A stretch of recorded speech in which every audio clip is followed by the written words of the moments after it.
Hello, everybody. My name is Roxanne Govari with Pemberley Realty here in San Diego, California. And today I want to talk to you about buyer's due diligence. So when you are getting under contract to purchase a house or a condo or a townhome, any of those.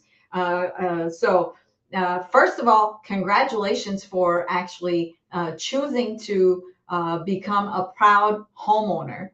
And then let's talk about due diligence. So there are so many steps to a contract, and the realtor is there, your trusted advisor, and you're basically your guide to make sure that you navigate through the process and you don't lose. And by not losing, what I mean is so that you know exactly what's going on, and you are going through the process knowing exactly what is happening.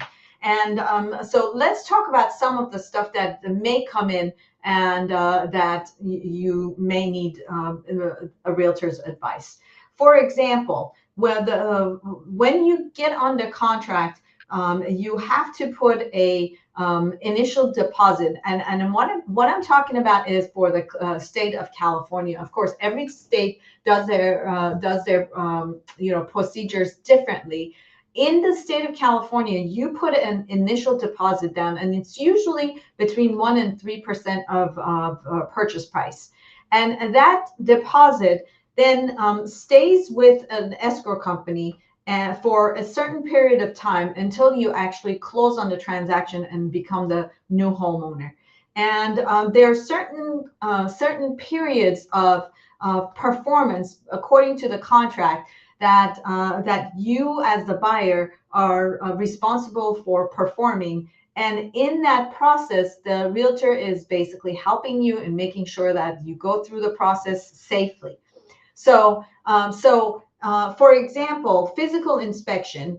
The contract gives you 17 days, but that's not a set in stone amount of time. It's a matter of negotiation. So let's say that you go with the 17 days. In that 17 days, you have to inspect the property and then figure out, let's say once you do an inspection, then you figure out the roof is old, or the wiring might be faulty, or there may be issues with plumbing. Any of those issues that come up, your realtor is there side by side, getting estimates, getting more information, helping you to understand what is happening, and make sure that if you need protection, that those protections are provided. If you need to renegotiate and get the seller to either make repairs or to give you some credits or price reductions in order for you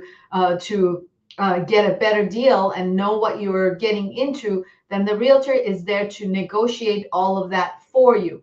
And then let's say in recent years we have a lot of new rules in building accessory dwelling units, or granny flats, or ADUs as they call it.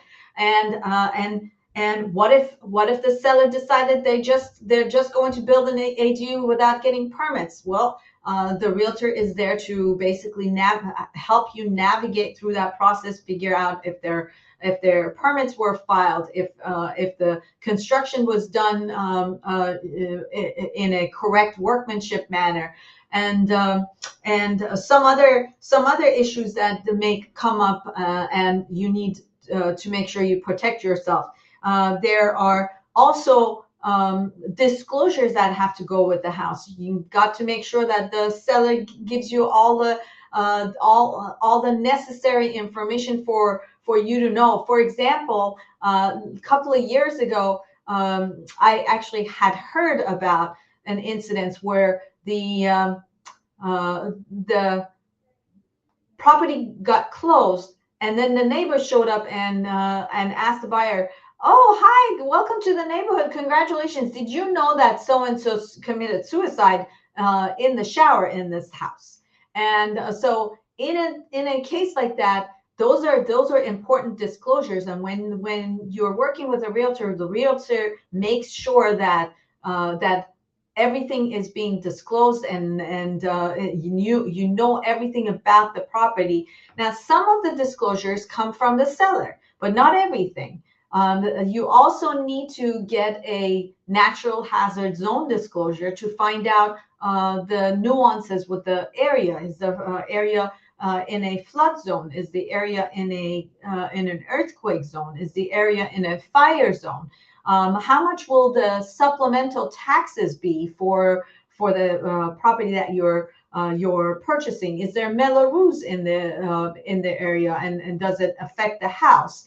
All of these are information that are going to be in the natural hazard zone disclosure, and your realtor can be your guide to navigate through the report and find out that you know all the information. Then you come to a home warranty, and at least I recommend that if you are purchasing a new property all the time, make sure that you are getting a home warranty, because that first year you're not familiar with the property, you don't know about the nuances of the property. And if you are purchasing a home warranty, then you make sure that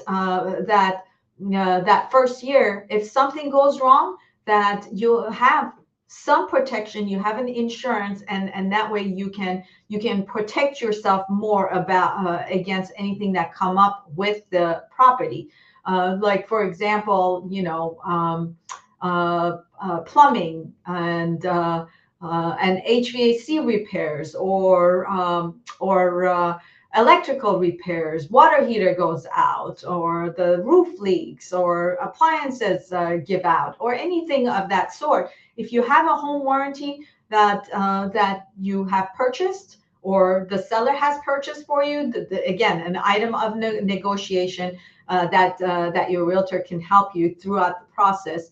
And that way you can find out, okay, let's call the home warranty insurance company to get that fixed. Now, we're talking about home warranty insurance. Let's also talk about insurance.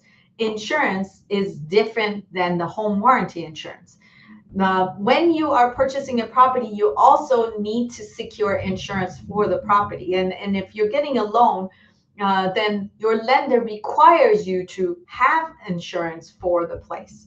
And that is, again, one of the items that your realtor can help you and put you in touch with the people that are providing that service. Again, one of the most important roles that your realtor plays is to give you the necessary contacts that can help you get through to the process, and make and ensure that you are going to be a successful homeowner. And insurance is definitely one of those items. Let's also go back to the issue of contingencies. So you have physical inspection contingency, you have an appraisal contingency, you have a loan contingency, you have disclosures, you have title report. Who's going to help you look at the title report and make sure that you interpret the title report, find out where are the easements on the property, if there are any, if for example, the gas and electric company has an easement to your property, if there are any other liens on the place, how much is owed on the property, are those liens going to get paid off throughout the transaction, is there solar, does the solar company have a lien on your property? All of these are issues that your realtor will help you navigate through the process. And then you will get to a point where you have to remove your contingencies and basically make your deposit go hard, so that if after that you cancel the transaction, then you lose your deposit. So that becomes a big deal for buyers. And of course, let's say on a $1 million purchase, you put 3% down as an initial deposit. That's $30,000. And so you want to make sure that your $30,000 is protected. Who's going to do that? Your realtor. Your realtor is going to make sure that you don't remove contingencies until you are absolutely sure that everything checks out. And by the time you're removing contingencies and making that $30,000, putting that $30,000 in danger, that you are protected. And you may say, well, if I have a choice, then I'm not going to put that money in danger. But then you have the problem that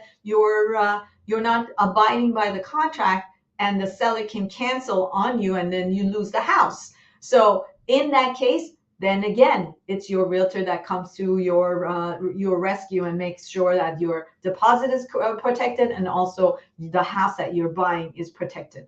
So in short, we are not attorneys, but when it comes to negotiating on a purchase of a house, we actually know the contract much better than attorneys do, because attorneys litigate. Attorneys, their job is not to sell, and that's where you would actually need a realtor to be able to negotiate and put deals together, which is very different than what attorneys do. Now, we also need attorneys, and we also need to make sure that we make best friends with attorneys so that they can be there for us when we need it.